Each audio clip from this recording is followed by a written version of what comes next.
Hey guys, this is Ryan O'Hanlon, staff writer at ESPN. I'm joined by my buddy Bill Connelly. Hi, Bill. Howdy. We joined forces to do a massive English Premier League preview for the league, which is somehow starting this week, even after seeming like it ended 5 days ago. So me and Bill are just going to run through kind of some of the top level stuff that we are interested in about this season. So let's start here. Let's start biggest question, Bill, that you have for any team, anything, any player for the Premier League this season? What's on I your guess the mind? biggest question is simply, did Arsenal do enough? Obviously, what we saw last year was Manchester City being kind of once again the impregnable, like maybe you can beat them once, maybe you can top them for half a season, but over 38 games, they're going to catch you and they're going to win. Arsenal did kind of fade, did blink in the moment, but they still had a tremendous season. And now they've added some very, very impressive pieces on top of it, while City is making their additions, but they've also lost Gundogan. They've lost some creative veterans that they haven't necessarily tried to replace yet. So it feels like it's tempting now. Do you trust Arsenal enough to have closed that gap, or is City just City and they're always going to win? Yeah, in some ways, doesn't it kind of feel like Arsenal is like trying to like they have very specific players that they targeted, spent a lot of money on these players, and it almost feels to me like they're trying to um like build a team that's going to be better than it was last year, but also will be good for the next like Right. 6 years, which Yeah. I think is a pretty tricky line to walk. I mean, do you think they should be going for it? Like, do you think they actually were close enough last year, even though, they led the Premier League table for more than any team ever has? I mean, I don't think they were that close. It did feel like City was just going to do whatever they needed to do, because Yeah. that's how this tends to play out. But you're right. I mean, adding to spending a lot, going for it all, but going for it all with 24-year-olds. Declan Rice is somehow still 24. I didn't. Yeah. It feels like he's about 27 now, but he's not. Kai Havertz, obviously, he's a very seasoned 24, but he's still. Both of these guys are going to be entering their primes in these coming years alongside Saka and Gabriel Martinelli and everybody else. Gabriel Jesus is still only 26. So it does feel like they're kind of following the Liverpool model to a certain degree of let's get a bunch of guys who are going to peak all at once. And that's the only way to go about this. You've got to try to attack City over a number of seasons and hope that at some point they suffer a couple of glitches along the way. You can't just say, this is our year. You don't know when that's going to happen. Yeah, you need like a room for a lot of variance. And I think having a lot of young players that, like you said, they all, if everyone on Arsenal gets better by like 2% at the same time, that actually is going to make the team like significantly better. So for me, the big question this season is how real was last season in general? Like to me, it was one of the perhaps the weirdest Premier League season ever, partially because it was the last of three kind of condensed, crazy, we play soccer every day, if not multiple times a day stretch. And there was also a World Cup in the middle of the season. And that I think played a little bit of a role in all the weird stuff we saw that happened, which I don't think anyone outside of, Mikel Arteta's immediate family expected Arsenal to be challenging for a title in the way that Yeah. they did. I don't think anyone outside of the Saudi royal family expected Newcastle to be as good as they were. Liverpool were terrible for a lot of the year, finished fifth, not what they were expecting. Chelsea were legitimately horrible. Like they weren't unlucky to finish wherever they Right. finished 11th. They were just that bad. And then all of the promoted teams stayed up, which I'm sure it's happened before, but that's a very rare occurrence. So to me, coming into the season, it's like how much stock do we put into all of that? Like, is Chelsea actually the 11th best team, and that's the baseline we should work off of with all the changes they made to the team in the offseason, in which case they've gotten rid of pretty much all their good players. So should they be worse? Liverpool are, do we assume Liverpool is, worse than Manchester United and Newcastle and they have to improve from there? Or did they kind of just have a down year and they have all these star players? And same with all the teams that stayed up. Are those teams we trust as Premier League teams, or are they due to bounce back? Yeah, Spurs and Chelsea both missed Europe entirely. And as you said, Liverpool. It is a little with Liverpool. The breakdowns were very, very similar to what they were a couple of years ago. Their problems were Yes. the same as they were a couple of years ago. So it could be real. Obviously, they've completely refurbished their midfield from top to bottom, and they need to do a little bit more of that between now and the end of August. But yeah, I think it's a really interesting question because if you're a Premier League fan and you've long believed that this is the greatest league in the world, and it kind of has been for a little while now, you could say that this is just the depth of the Premier League. This is Newcastle is going to be this team. Brighton is going to continue doing interesting things. Villa, Brentford, etc. And so finishing in the top 6, top 4 is just going to be a lot harder from this point forward. But it was a weird year. It was a very, very strange season with the interruption, the way it happened. And yeah, we'll see exactly what was what was maintainable and what was just a weird roll of the dice. Yeah, even beyond like the weird interruptions, the sport is it was played differently over the past 3 years. Not as much pressing, ball wasn't moving up the field as much, and you may think that would affect Liverpool in particular. So next topic is most worrying trend. I'll start this one because what happened with Liverpool last year, like you said, they started allowing a ton of high quality chances, which is kind of the downside of playing the style that they play. And that was their issue in 2017, 2018, season before that. And then, they signed Virgil van Dijk and got Alisson and Fabinho, and that was that. While last season, that basically it was as bad as ever before, if not worse. They still give up among the fewest chances in the league, some of the fewest chances of any team in Europe. They're just all like fast breaks to a guy steaming into the center of the box. And they have signed 2 new midfielders. And I think Curtis Jones is in some ways, to use an Arsene Wengerism, like a new signing. At least end of last year became a vital part of the team. But they lost Jordan Henderson and Fabinho, who were sort of their 2 holding midfielders basically coming into this year. And they haven't replaced either of them. So to me, it seems like they're betting on, we're going to have these 2 great pressing midfielders ahead of potentially Trent Alexander-Arnold and Curtis Jones as something of a double pivot when they have the ball. And we're just going to accept that we can't stop teams when they're able to attack against us. So we're just going to up the pressing again and keep the ball at the top end of the field. Maybe we concede 5 shots a game instead of 9, and that makes our defense better. Yeah, I mean, they were just barely second in shots allowed per possession last year and a distant worst in XG allowed per shot. And, we're going to find out Dominic Szoboszlai might end up being the most important signing in the Premier League, just in terms of, if his capabilities are as high as what it seems like they are, both in terms of attacking and set pieces and also destroying transitions before they can start. He might be the guy who makes Liverpool a top 2, 3, 4 team again. McAllister obviously is very good too, but Szoboszlai he's going to have a lot on his plate this year. And so we'll see exactly. Yeah, they do need at least one more guy. Obviously, with losing Fabinho and Henderson both, this was more of a we can't pass this price up. We can't say no to this at this moment kind of thing.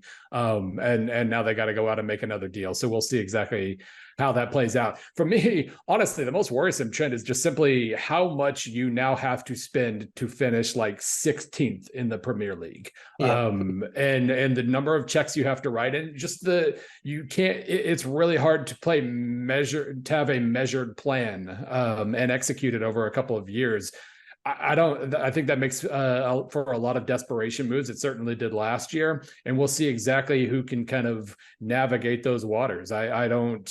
It's a really weird place to be right now. And a bunch of well-run clubs in other countries who are going to be selling a lot of players to the Premier League or already have, they're going to benefit from that to some degree, but I don't know if it makes for a better league or not. And it certainly didn't make, the teams that spent the most last year certainly didn't benefit from that at all. So we'll see exactly how those trends come about in these the next 12 months, the next couple of years.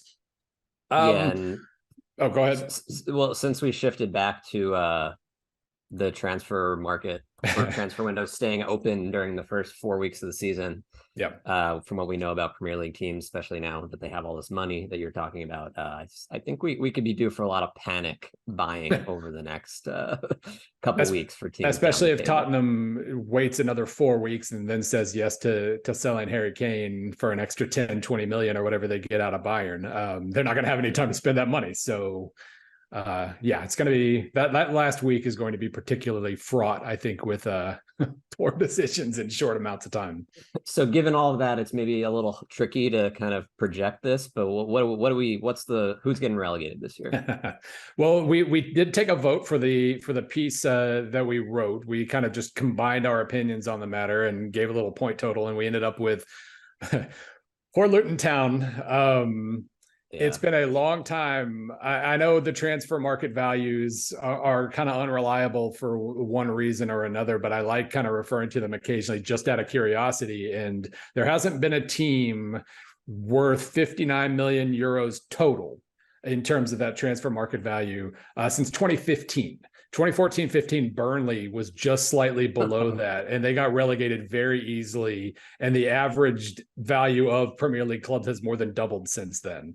So feel safe to assume that they're going to have to pull a rabbit or two out of the hat to get to that, to somehow get to even 17th place.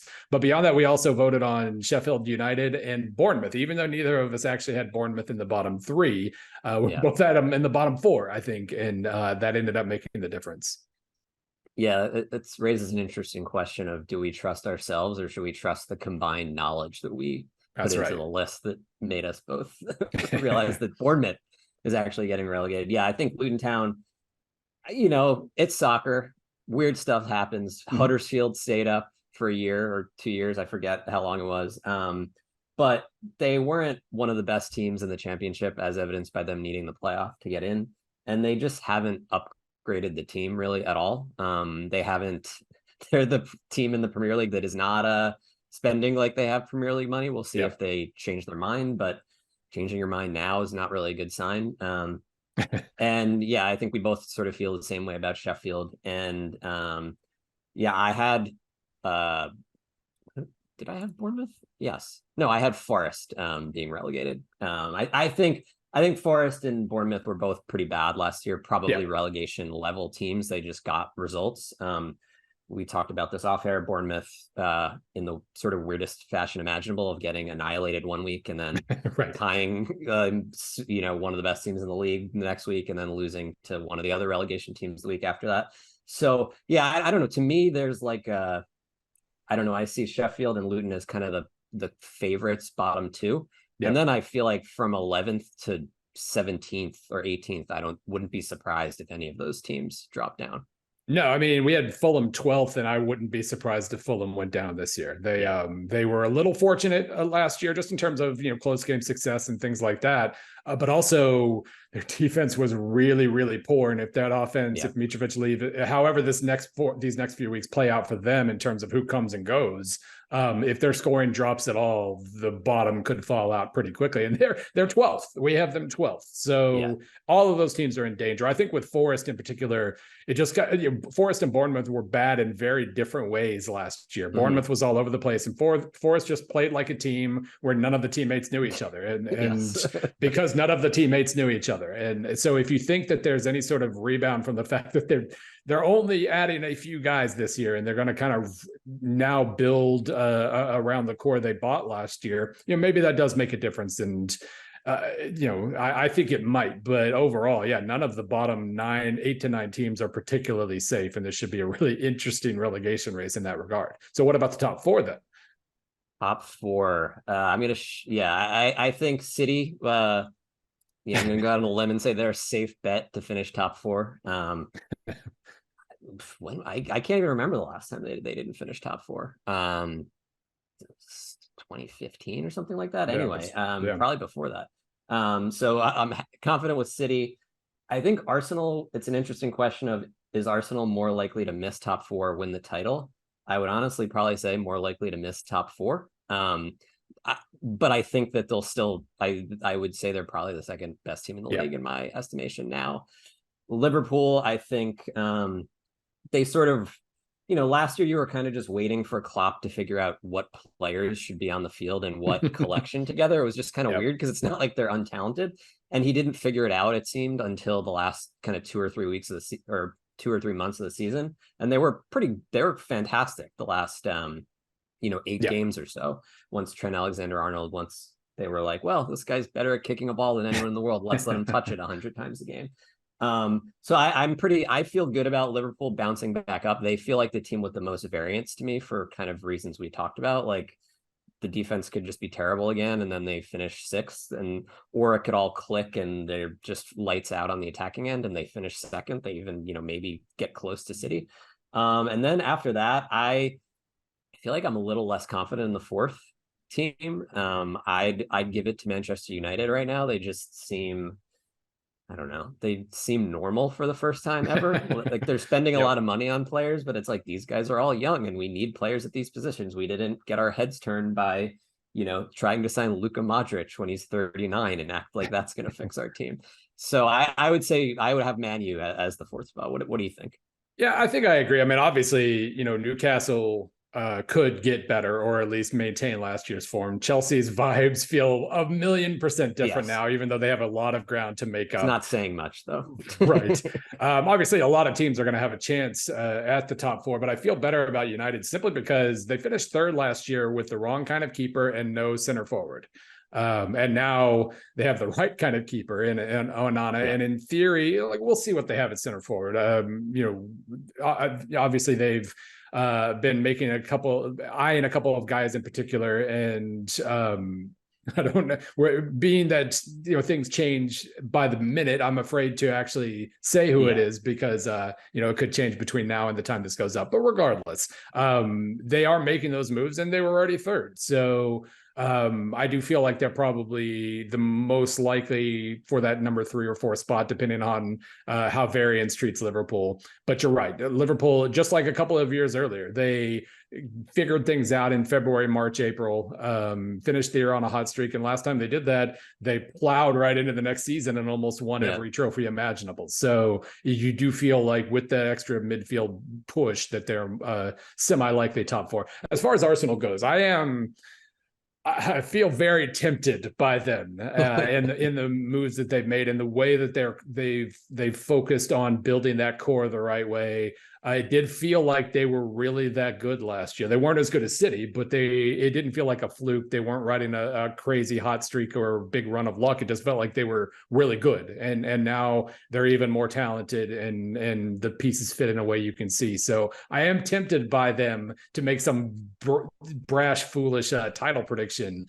But as we move into the title, no, I'm not a brash, foolish. As a rule, I play, I play the odds, and City obviously has the odds in their favor. They always do, and for very, very obvious reasons.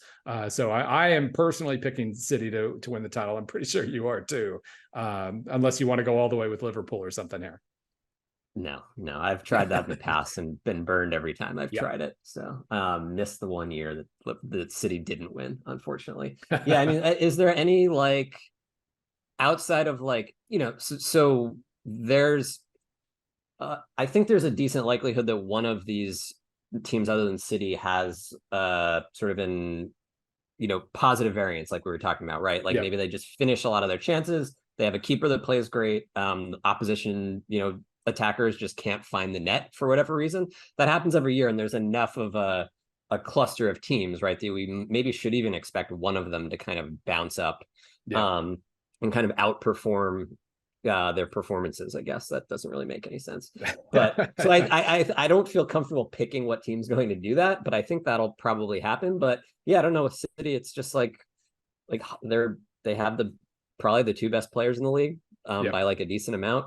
De Bruyne obviously got injured in the Champions League final and is getting older. Holland will presumably only get better at soccer as time goes on, which is obnoxious is what it's just obnoxious is what it is. It's very selfish. How good do you really need to be as one player? Yeah. So I don't know. I don't even know really where I see the sort of the pivot point that could ruin City's season other than everyone getting injured. I mean, Rodri was very important last year, played pretty much every minute. But I don't know. We've just seen Fernandinho was supposed to be the irreplaceable player. Then that was fine. Kyle Walker was supposed to be the irreplaceable player. Then he just doesn't play. De Bruyne has been injured before, and the team is still, 2018-19. He was out almost the whole year, and they were probably might have been their best season under Guardiola. So yeah, it's almost like not even worth getting into the specifics, because it's just like we've seen Pep Guardiola and this team. They just piece the pieces together and they win. So I don't know why we should expect anything else.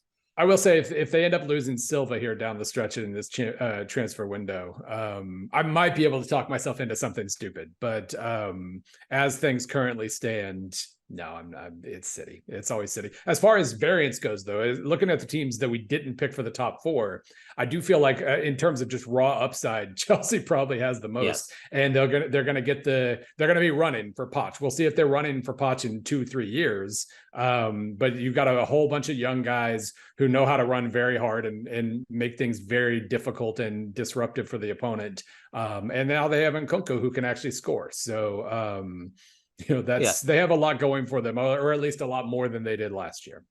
Yeah, and importantly, they don't have any soccer games to play after playing pretty much more games than any clubs in the world for a couple seasons because of their Champions League run, the runs to the Carabao Cup and FA Cup finals.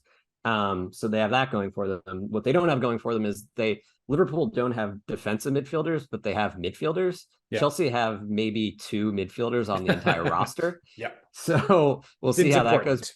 But yes, I think Chelsea probably they probably have the widest error bars from top to bottom, I would say, of any team in the league. Thank you very much for watching ESPN FC on YouTube. For more highlights, analysis, and exclusive content, be sure to subscribe.